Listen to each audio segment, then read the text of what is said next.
What improvements did you see as a result of having this sort of support in your business or more available to the business and the leadership team? Look, I think people are more conscious now of, say, for instance, we have Catherine runs the annual bullying and harassment training. And people are a little bit more conscious of those things, self-conscious. And I hope not too self-conscious, but people are just mindful, I suppose that's a better word to use. They're more mindful of the actions that they take, the words that they use. And I'd say that that's very, very, very valuable. From a financial perspective, was this cost effective for the business, and what made it so? Absolutely. So with any management team, any leadership team, would be assessing the cost of bringing on a new staff member. And early on, so perhaps 3 or 4 years ago, we did take a look at that very exercise. So by assessing the cost of bringing on a relatively senior HR person, or perhaps someone who was in the intermediate level, we did assess the salary expectations there. And then we did take a look at the consultancy, so outsource versus hiring our own in-house HR. So what we looked for in that transaction was not just the direct costs, but also the opportunity loss.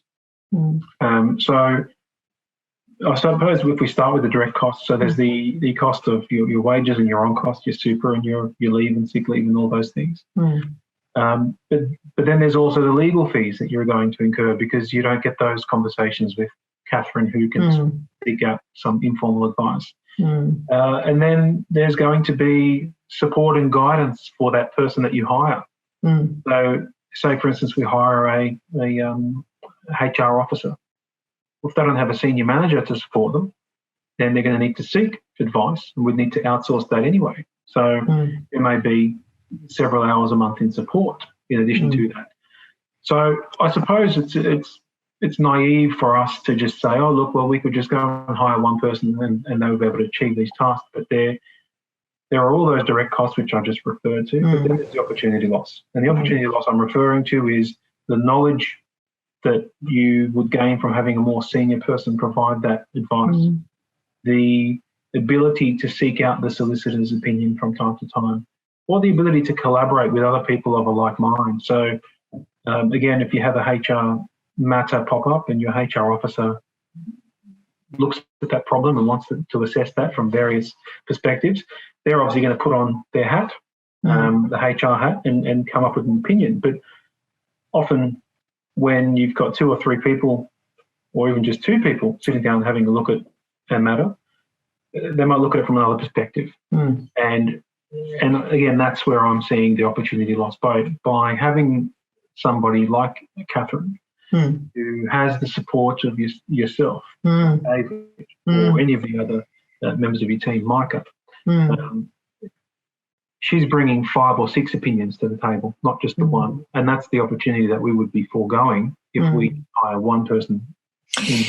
You're absolutely right there. And I often say it's our collective wisdom that is our strength. And there are notes always flying all over Slack saying, anyone had this problem? Anyone got a view on this? Anyone seen what's working well from a, comp and bend point of view? So, yeah, I totally agree with that. I see that, you're often not just tapping into her 15, 20 years.